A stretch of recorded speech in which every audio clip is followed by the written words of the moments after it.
கடந்த ஒரு 10 வருஷமா ஆந்திராவில் நடந்து கொண்டிருக்கிற ஒரு எழுப்புதலை தேசமே பார்க்குது.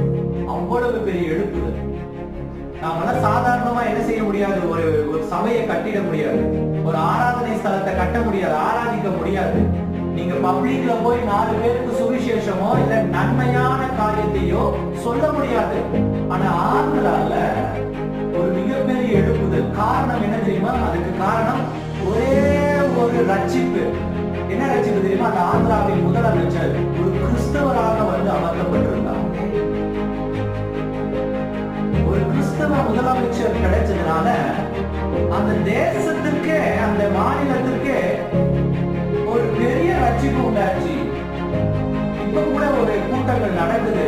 குறைந்தது 1,00,000 பேர் இருக்காங்க.